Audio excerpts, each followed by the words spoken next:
Welcome back to Sinelo. Kali ini kita akan bahas film horror thriller berjudul 1408 tahun 2007. Salah satu dari sekian film horor yang diangkat dari tulisan Lord Stephen King. Film ini juga memiliki konsep cerita yang out of the box dan akan membuat kita penasaran dengan akhir dari film ini. 1408 bercerita tentang seorang pria penulis novel horor yang telah mengunjungi banyak tempat-tempat mistis di Amerika untuk dicicipi dan dituangkan di novelnya. Namun, dirinya menganggap bahwa semua cerita-cerita mistis tersebut hanyalah omong kosong belaka. Sampai pada suatu ketika, dirinya pergi ke sebuah kamar terkutuk di sebuah hotel yang konon katanya tidak ada seorang pun yang berhasil selamat setelah berada di kamar tersebut lebih dari 1 jam lamanya. Kutukan apakah yang ada di kamar tersebut dan berhasilkah dirinya selamat dari kamar tersebut? Penasaran? Penasaran dong? Langsung saja, inilah 1408.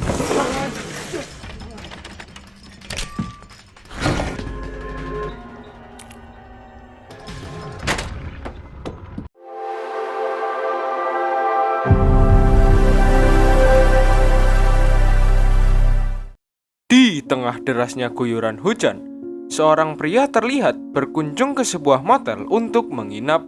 Pria ini bernama Mike Enslin, sekaligus tokoh utama di film ini.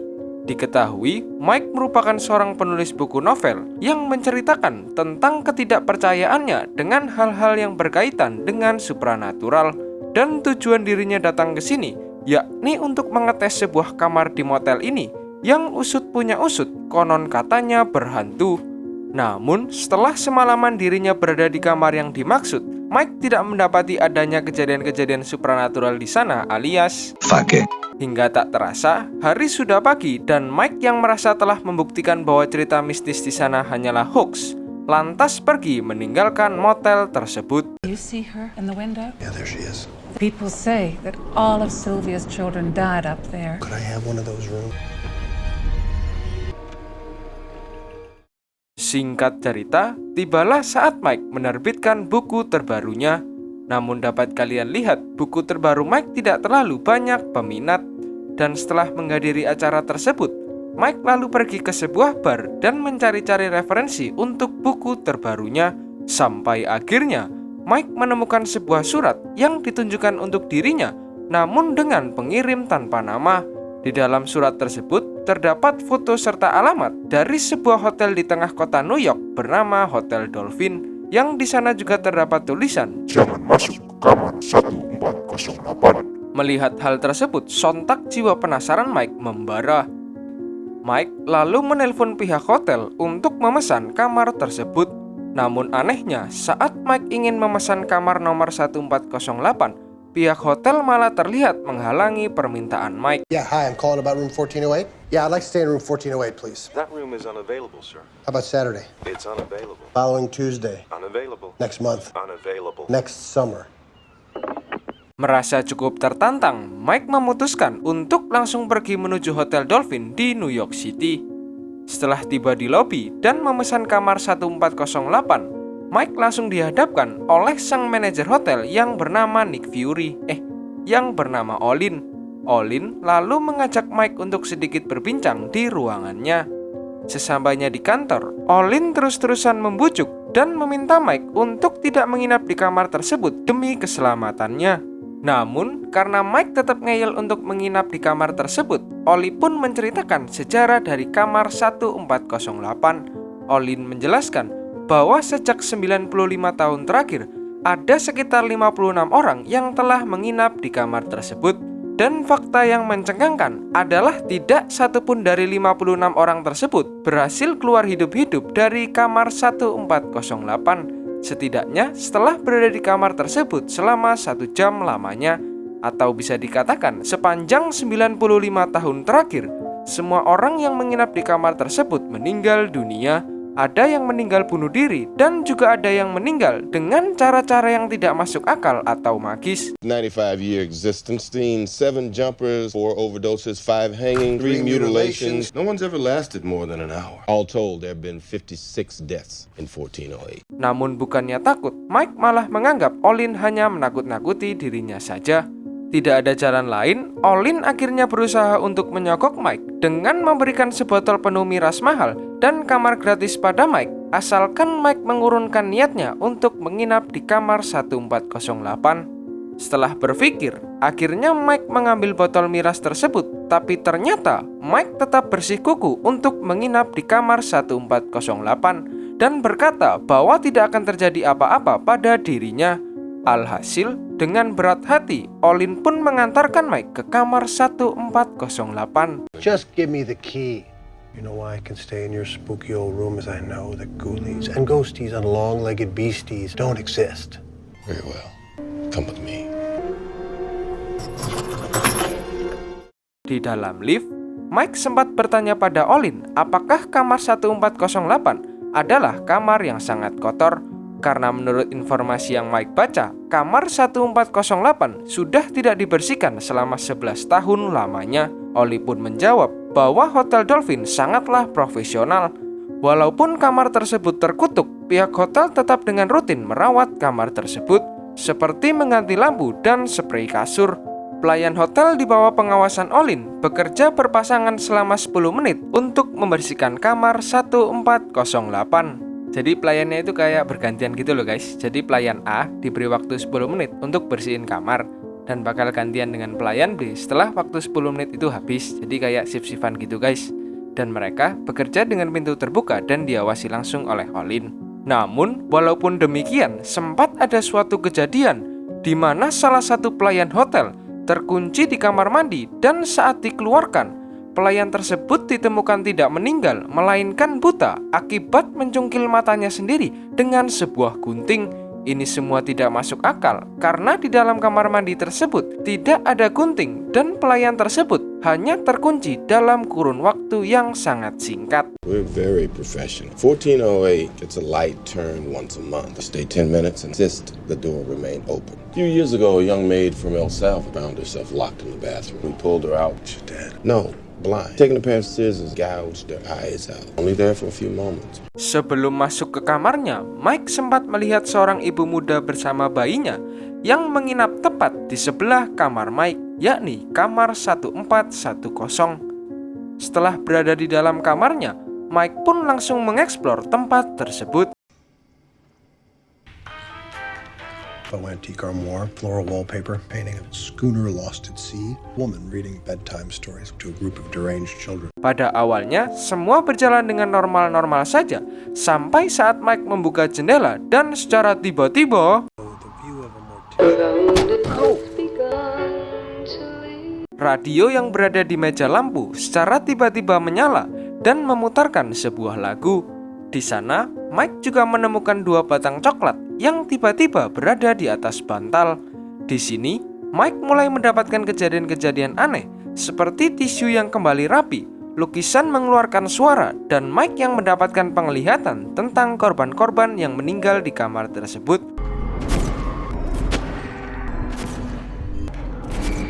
Sampai pada akhirnya, Mike merasa sesak nafas akibat dari suhu dalam ruangan tersebut yang meningkat drastis. Mike lalu menghubungi layanan kamar agar datang dan memeriksa pengatur suhu kamar miliknya. Hello, this is Mike Enslin. Guess which room? Need you to send somebody to fix my thermostat. Room's on fire. Petugas kamar pun akhirnya tiba. Namun, petugas tersebut tidak mau masuk ke kamar dan memilih untuk mengarahkan Mike dari luar kamar. Setelah termostat telah berfungsi dan Mike membalikkan badan, betapa terkejutnya Mike yang mendapati petugas tersebut telah menghilang. Said the box is right here. I know where the hell it is, but I ain't going in this room. I said I ain't going in. You know what happened in here? Yes, I'm well aware of that. And a scholar. Thank you. Let me give. Merasa panik dan takut, Mike lalu memilih untuk bersantai sambil meminum miras yang tadi diberikan oleh Olin. Namun yang terjadi, Mike pun sadar bahwa jam yang berada di radio tersebut menandakan batas waktu Mike berada di kamar tersebut. Yang mana jika Mike berhasil bertahan selama 1 jam di kamar ini, berarti Mike akan selamat. Seperti yang dikatakan Olin, bahwa tidak ada seorang pun yang selamat setelah berada di kamar 1408 lebih dari 1 jam.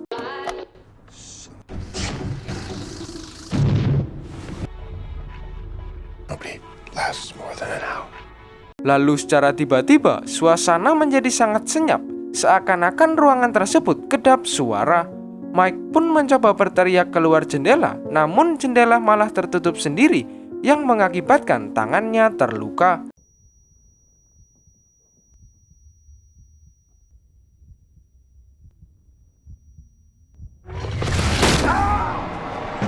Dan saat Mike akan membasuh lukanya, lagi-lagi keran malah terbuka lebar dengan mengeluarkan air panas yang menyebabkan luka tangan Mike malah tambah parah.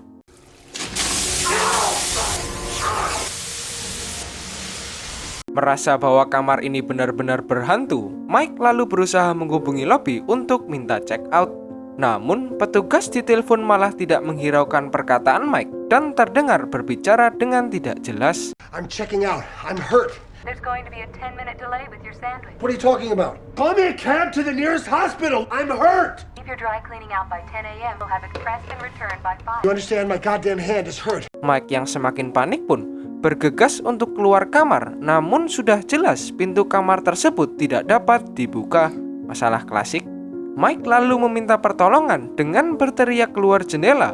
Namun karena gedung hotel yang super tinggi, suara Mike jadi terhalang dengan suara angin. Lalu Mike melihat ke gedung sebelah yang ternyata terdapat seseorang di sana. Mike lalu memanggil-manggil orang tersebut sampai akhirnya dirinya menyadari bahwa orang tersebut hanyalah pantulan dari dirinya sendiri. Sampai akhirnya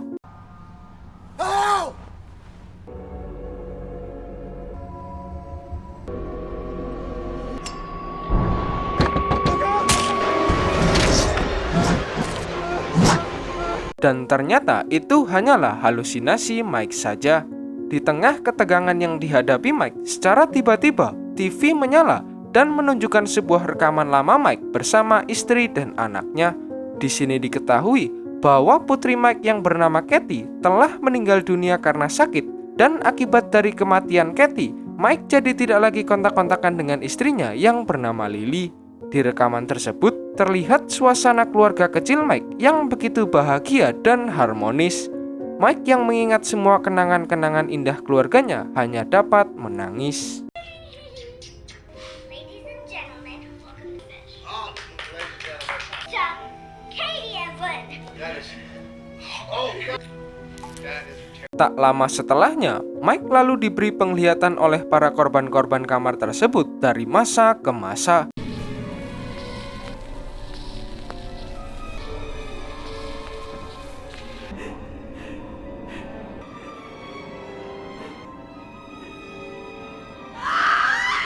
Di sini, Mike juga bertemu dengan ayahnya yang sedang sakit. Semua usaha-usaha Mike untuk keluar dari sana juga tanpa hasil. Dirinya berusaha untuk kabur lewat ventilasi kamar, namun ia dihalangi oleh arwah korban sebelumnya.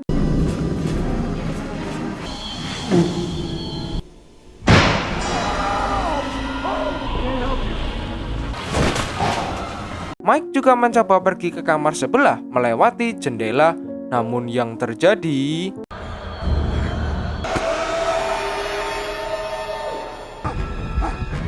kasihan sekali beliau satu ini. Mike pun kembali ke kamarnya dan mencoba untuk menghubungi Lily menggunakan laptopnya, dan Lily pun berhasil terhubung.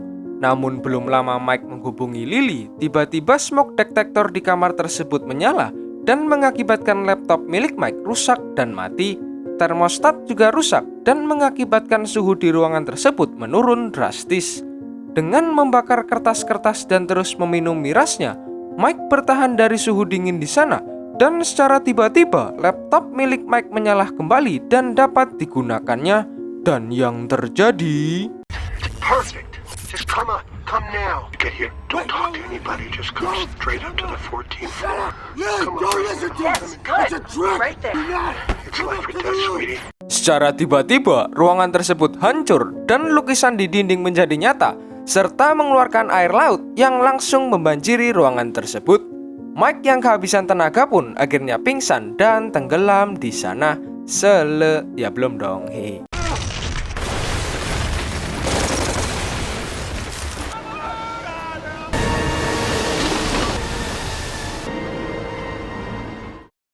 Saat tersadar, secara mengagetkan, Mike telah berada di rumah sakit dan juga sudah ada Lily di sana. Lily lalu memberitahu Mike bahwa dirinya ditemukan pingsan di pantai akibat dari kecelakaan saat berselancar dan bukan karena kejadian di Hotel Dolphin seperti yang kita lihat. Setelah pulih, Mike diajak Lily untuk menghabiskan waktu bersama dan dinner cantik berdua. Get hit on the head with your board. You're in the hospital. I mean, I was down the rabbit hole. I can't believe I'm sitting here with you. Esoknya, Mike yang kebingungan pun langsung bergegas pergi ke kantor pos untuk memeriksa surat yang tempo hari diterimanya. Namun, setelah sampai di kantor pos, betapa terkejutnya Mike yang menyadari bahwa seluruh pegawai di sana adalah orang yang sama dengan pelayan hotel. Dan tiba-tiba...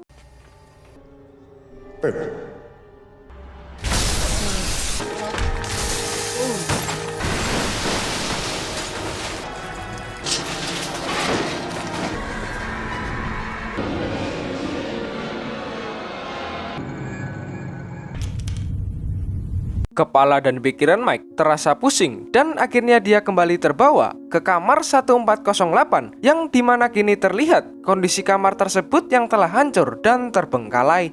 Di sini dapat disimpulkan guys, kalau kejadian Mike yang tadi kejedot selancar dan dibawa ke rumah sakit sama Lily itu hanya ilusi yang diciptakan oleh kamar ini guys. Karena sebenarnya Mike masih berada di dalam kamar dan tidak pernah pergi kemana-mana.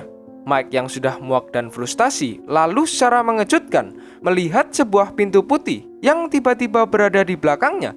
Dan saat pintu tersebut terbuka, secara tiba-tiba putri kesayangannya Katie muncul di hadapannya. Mike yang kangen pun langsung memeluk putrinya sambil menangis. Hingga akhirnya Katie pun musnah, hancur menjadi debu terkena snap Thanos. I am inevitable.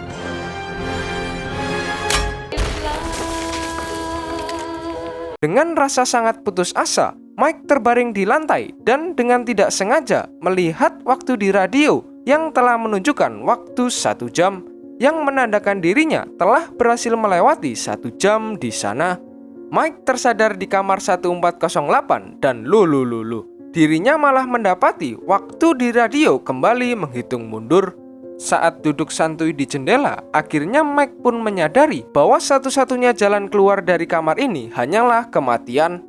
Mike lalu memikirkan sebuah ide brilian, yang mana jika dirinya harus mati, maka dirinya harus membawa kamar tersebut mati bersamanya. Mike lalu membuat bom molotov dari botol mirasnya dan membakar kamar tersebut beserta dirinya di dalam kamar. If I'm going down, I'm taking you with me. May not all be real, and I may not even be real. But this fire, that's gotta be real.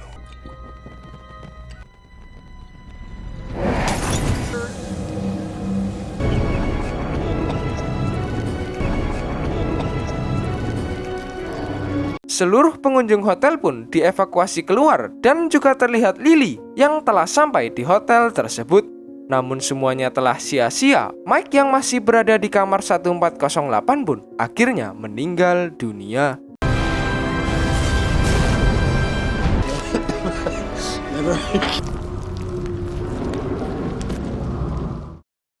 Beberapa waktu berlalu diadakanlah pemakaman Mike. Terlihat Lily dan bestie Mike yang bernama Sam sangat sedih atas kepergian Mike. Saat akan pulang, Lily dan Sam bertemu dengan Olin yang mau memberikan tape recorder milik Mike. Sebenarnya Lily mau menerima tape tersebut, tapi hal tersebut dicegah oleh Sam yang beralasan bahwa itu hanya akan membuat kesedihan mereka berlarut-larut. Sebelum pergi, Olin memberitahu Lily bahwa kematian Mike tidak sia-sia karena berkat Mike, sekarang sudah tidak mungkin ada lagi orang yang menginap dan terjebak di kamar terkutuk 1408. Setelah itu, Oli pun kembali ke mobilnya dan membuka kotak yang ia bawa. Olin lalu mendengarkan isi dari tape tersebut, yang ternyata tape tersebut merekam semua kejadian-kejadian supranatural yang dialami Mike di kamar 1408, yang mana artinya seluruh kejadian yang dialami Mike di kamar tersebut nyata dan benar terjadi. Hal ini juga menandakan bahwa selama ini Mike dan korban-korban sebelumnya bukan berhalusinasi, melainkan sungguh-sungguh mengalami kejadian mistis.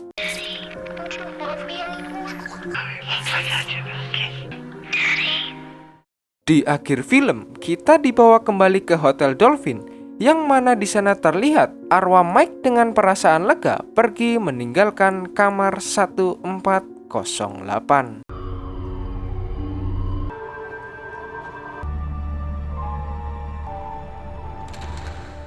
Selesai. Ingat, kesombongan adalah awal dari kehancuran. For your information guys, jadi sebenarnya film 1408 ini memiliki dua ending yang berbeda guys. Yang kita review kali ini merupakan ending alternatifnya atau ending keduanya guys. Nah, untuk ending yang pertama itu guys, si Mike ini diceritakan membakar kamar 1408. Namun saat api akan membakar dirinya, petugas damkar datang dan menyelamatkan Mike, menyebabkan Mike selamat dan akhirnya memulai kehidupan baru bersama Lily. Sedangkan di ending yang ini, Mike diceritakan meninggal terbakar bersama kamar 1408. Dan karena di ending 1 Mike selamat, of course secara otomatis yang mendengarkan tape miliknya ya si Mike sendiri. Berbeda dengan ending kedua, di mana yang dengerin tape-nya si Mike itu si Olin guys. Dan menurut dari beberapa sumber yang gua baca dan gua lihat guys, ternyata Om Stephen King yang menulis kisah film ini terinspirasi dari cerita kumpulan berita-berita di kehidupan nyata tentang cerita kamar-kamar hotel yang paling mengerikan di dunia. Pantes feel-nya film ini tuh berasa banget kengeriannya dan suasana horor yang original banget guys. Oke, segitu dulu untuk review dan pembahasan film 1408 tahun 2007. Dan terima kasih juga buat kalian yang udah nonton video kali ini. Sampai jumpa di review selanjutnya. Ciao!